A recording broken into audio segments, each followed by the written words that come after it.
Et si on parlait détox aujourd'hui, et plus précisément du foie? Monsieur le foie, qui est souvent oublié. Pourtant, en médecine chinoise, on dit que c'est le général des armées. C'est là où est logé le qi. Vous savez, cette essence de la vie, qu'on peut appeler prana, ki, et puis plein d'autres choses dans d'autres cultures. Mais c'est lui qui va faire fonctionner, on va dire, le reste du corps pour la médecine chinoise. C'est un organe qui est volumineux. Si on met de côté la peau et ses 2 mètres carrés, c'est un organe qui pèse, qui fait plus d'1,5 kg, c'est-à-dire qu'il est plus lourd que le cœur et il est plus lourd que le cerveau. Pour vous faire imaginer 2 secondes, voilà, le poids du foie, comme ça vous oublierez jamais, c'est une bouteille d'eau que vous portez là en permanence. Donc aujourd'hui, on va aller voir pourquoi il est important de le détoxifier. On le regarde pas trop, alors qu'en fait, il est surexposé en permanence, que ce soit à notre anxiété, notre stress de tous les jours, à notre environnement et à ce qu'on ingère. Pour vous faire une idée, vous pensez à un filtre et lui, voilà, le foie, il est là et tout ce que vous ingérez, respirez, côtoyez, vos pensées, tout passe par là. Et c'est normal qu'au bout d'un moment, ce filtre, il soit comme encrassé. Donc l'idéal, ça serait qu'une fois par an minimum, on l'aide un peu à s'alléger. Alors on dit que si on consomme trop souvent, trop de sucre, trop d'alcool, trop de sel, trop de gras, trop de médicaments, trop, eh bien ça vient encrasser ce filtre. Alors attention, ne vous mettez pas la rate au courbouillon en plus, parce que vous n'êtes pas forcément coupable, on n'est vraiment pas tous égaux face à nos problèmes de foie. Le foie, il fonctionne en tandem avec les intestins.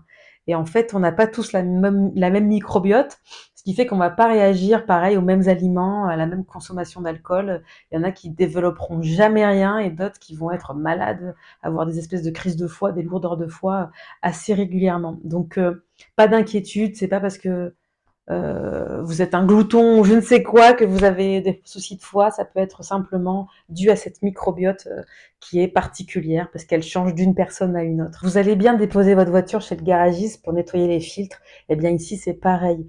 Souvent aux intersaisons, on en profite pour aller nettoyer nos filtres personnels. Bouche pâteuse, réveil nocturne, insomnie même, ça peut le faire, constipation, irritabilité, une espèce de fatigue chronique, une lourdeur, bon, bref, j'en passe. Il y a pas mal de signaux comme ça que le foie va envoyer à votre cerveau, à vos différents organes, et pour vous montrer qu'il y a une défaillance, qu'il y a une espèce de ralentissement quelque part. Alors, vous avez vu, c'est pas forcément simplement d'autres organes qui vont en pâtir ou votre fonctionnement général, mais c'est aussi votre psychique. On est tellement stressé, on est tellement dans nos rythmes de travail qu'en fait notre cerveau il se met à écraser les informations et c'est comme ça qu'on passe souvent à côté de maladies plus graves parce qu'on n'écoute pas les signaux qui se réveillent petit à petit et qui nous informent qu'il y a un des organes qui pêche un peu en ce moment. Pour rappel, je ne suis pas médecin, j'ai simplement fait l'école des plantes de Paris qui m'a appris, on va dire, les plantes médicinales adaptées à certaines pathologies, mais évidemment que le diagnostic est toujours donné par un médecin ou un pharmacien, mais en tout cas quelqu'un qui a le droit d'exercer la médecine. Voilà, en France, les herboristes ne sont pas reconnus, ne sont plus reconnus. C'est un autre débat, mais aujourd'hui, cette vidéo, elle me permet de vous dire que lorsque votre diagnostic a été fait, pour certains problèmes de santé, par exemple pas mal pour la prévention ou pour les détox, comme là au printemps, c'est vrai qu'il est intéressant d'aller chercher du côté des plantes cette espèce d'alchimie des plantes plutôt que de la chimie des médicaments, même si les médicaments ont tout piqué aux plantes. Bref, donc la tisane que j'ai réalisée ici, c'est ma tisane, c'est-à-dire que je l'ai adaptée à mes besoins, au fait que je ne suis pas enceinte, que je n'allaite pas, au fait que je n'ai pas de contre-indication, de prise de médicaments, etc. Donc, si vous vous faites faire un grammage spécifique pour vous, faites-le bien valider en prenant compte évidemment de votre état de santé général, de vos prises de médoc et puis de tellement de choses. Ne faites pas d'automédication sans avoir la connaissance de le faire. Attention, j'ai fait une composition d'une tisane type qui me permet de maintenir propre le filtre tout au long de l'année, en fait. C'est mon rendez-vous de révision. Le printemps, pour moi, c'est souvent une période de reprise d'activité et donc je profite de cette détox par le foie pour aussi ajouter une cure de probiotiques pour ensemencer les intestins, pour ce fameux tandem foie-intestin et, et j'ajoute du magnésium en plus de la cure de plantes. Donc ça me permet de soutenir vraiment l'organisme et de pas fatiguer la machine, la maquita. Allez, je vous montre ma composition type de plantes séchées pour cette détox du printemps. J'ai mis une base de pissenlit. Le pissenlit, c'est l'action un peu pré-lavage du nettoyage du foie.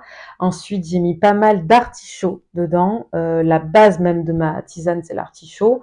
Ça va permettre de faire sécréter la bile. Et la bile, elle, c'est ce qui permet de dissoudre les graisses. C'est bien donc pour désencrasser ce filtre, sachant que ces deux plantes sont drainantes. Ça veut dire que par l'urine, via l'action des reins, on élimine tout ce qui est en train de se dissoudre en fait, de ce filtre. Du romarin à gogo aussi, ça permet de continuer à dissoudre les graisses d'une autre façon et puis à stimuler le foie de façon générale. Et lui, ce qu'il apporte spécifiquement, en fait, c'est une forme de réparation de l'organe fatigué.